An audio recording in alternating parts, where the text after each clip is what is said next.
इस 11 वर्ष की यात्रा में मोदी जी ने बहुत सारे काम किए, लेकिन एक ही संकल्प जो 2014 में सरकार बनने के बाद दिया गया कि 2047 जब हमारी आज़ादी को 100 वर्ष पूरे होंगे, भारत विकासशील देश नहीं एक विकसित देश कहलाएगा। इस तरीके को, इस संकल्प को सोचते हुए आज देखा आपने कि चहुमुखी विकास, हर फील्ड के अंदर कुछ ना कुछ काम हुआ। देश के अंदर, धरातल पर, रेलवे के अंदर, हवाई के अंदर और तो और अंतरिक्ष के अंदर भी बहुत बड़ी बड़ी उपलब्धि भारत ने प्राप्त करने का काम किया। तो मैं अगर पूरी की पूरी 11 साल में जो जो काम किए वो गिनाने लगे तो मैं समझता हूँ घंटे क्या कई दिन भी कम है। लेकिन मैं संक्षेप में आप लोगों के साथ रूबरू करना चाहूँगा सारी बातों को कि किस तरीके से मोदी जी ने 11 साल के अंदर पूरे भारत को एक विकसित भारत की ओर ले जाने का काम किया। और आज पानीपत की ऐतिहासिक धरती से मैं प्रेस कॉन्फ्रेंस कर रहा हूँ, मुझे गर्व है क्योंकि 2015 के अंदर मैं विधायक के रूप में यहाँ पर आया था जब माननीय प्रधानमंत्री जी ने बेटी बचाओ बेटी पढ़ाओ अभियान 11 जनवरी को यहीं से उसकी शुरुआत की। और उसमें एक बहुत बड़ी उपलब्धि प्राप्त करने का काम भारत ने किया, जो कि महिलाओं की दर जो 1000 पर 918 थी, आज देशव्यापी वो दर है वो बढ़कर 1020 हो गई है 918 से। एक बहुत बड़ी उपलब्धि इन 10 सालों के अंदर मोदी जी के प्रयासों के बाद इसमें हमें अचीव करी है। और पिछले 9 दिसंबर को इसी कार्यकाल के अंदर हम लोगों ने जो मोदी जी का फिर आगमन यहाँ पर ही हुआ और उन्होंने बीमा सखी योजना की शुरुआत भी पानीपत से की। और आपने देखा कि उसके बाद हज़ारों लाखों हमारी बहनों को रोज़गार के साधन मिले, इसके लिए मोदी जी ने उसकी शुरुआत भी यहाँ से ही की। तो मैं इसके लिए यहाँ पर जो बातें मोदी जी ने जो और कही हैं, चाहे हमारा नेशनल सिक्योरिटी की बात हो, चाहे डिफेंस की बात हो, चाहे ग्लोबल इकॉनमी की बात हो, नेशनल इकॉनमी की बात हो, डिजिटल इकॉनमी की बात हो,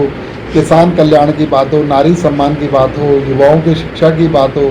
ट्रेनिंग और रोज़गार की बात हो, मिडिल क्लास को टैक्स से राहत और आय उपहार जैसी तोहफे देने की बात हो, वर्ल्ड क्लास इंफ्रास्ट्रक्चर का विस्तार सहित जो विकास हुआ है वो हो, उसके बारे में मैं आपसे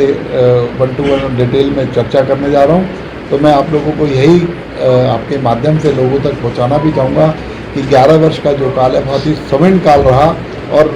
आप में से बहुत सारे लोग जो देश विदेश यात्राओं पे भी जाते हैं, तो आप लोगों ने देखा होगा कि जब विदेशों के अंदर आज 2014 से पहले जब हम लोग जाते थे कोई भी भारतीय,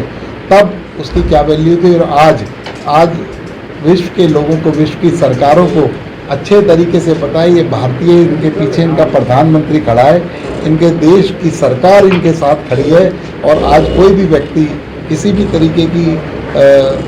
हम लोगों के साथ डिसरिस्पेक्ट की बात हो या कोई अन्याय की बात हो, विश्व स्तर पर भी उसको कैटर करने का काम मोदी जी ने किया। और आप लोगों ने देखा कि कई बार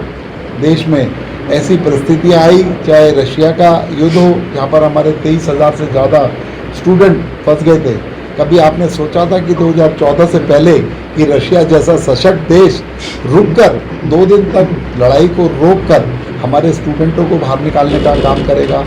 खाड़ी के अंदर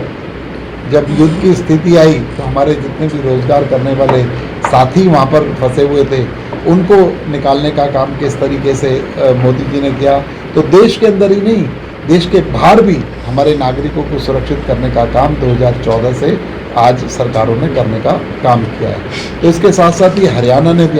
के अंदर भी 2014 में ही सरकार बनी थी, मई के अंदर भारत की सरकार बनी और अक्टूबर के अंदर हमारी हरियाणा की सरकार बनी। उसके साथ साथ हरियाणा ने भी बहुत उपलब्धि, चाहे माननीय मनोहर लाल जी का शासनकाल हो, चाहे नायब सैनी जी का शासनकाल हो,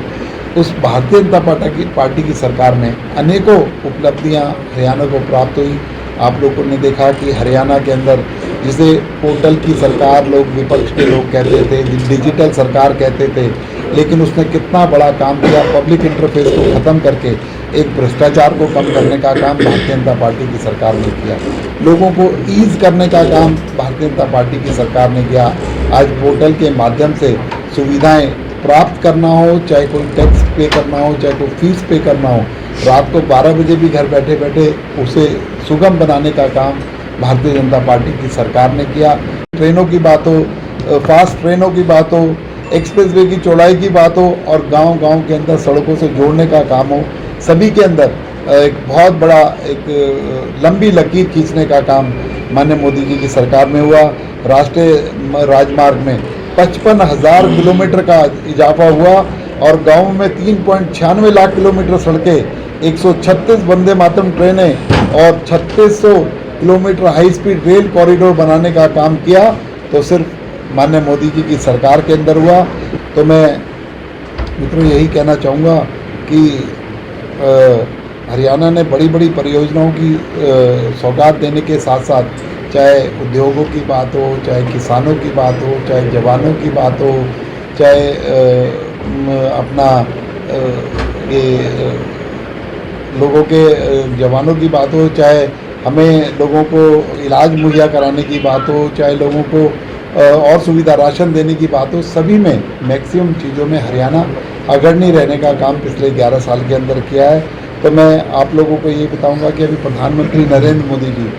14 बार 11 साल के अंदर हरियाणा के अंदर आए हैं और जब से नायब सैनी जी की सरकार बनी है इस कार्यकाल के अंदर ही 3 बार प्रधानमंत्री जी हरियाणा के अंदर आए हैं, क्योंकि प्रधानमंत्री जी का आना अपने आप में एक प्रदेश के लिए उपलब्धि है। क्योंकि जब प्रधानमंत्री जी भी लास्ट बार आए तो हिसार के अंदर महाराजा अग्रसेन एयरपोर्ट उपहार में देकर गए हरियाणा को। उसके अलावा 800 मेगावाट का बिजली संयंत्र यमुनानगर के अंदर देकर गए। चाहे पहले बीमा सखी योजना हो, कुछ ना कुछ योजनाओं के साथ प्रधानमंत्री का आगमन होता है और इसके लिए बहुत बड़ी उपलब्धि मैं कहूँगा कि चाहे नायब सैनी सरकार की हो, चाहे मनोहर लाल सरकार की हो, तो प्रधानमंत्री जी का सहयोग हमेशा हरियाणा को मिलता रहा है और हरियाणा रेगुलर इस पर तरक्की करने का काम करता रहा है।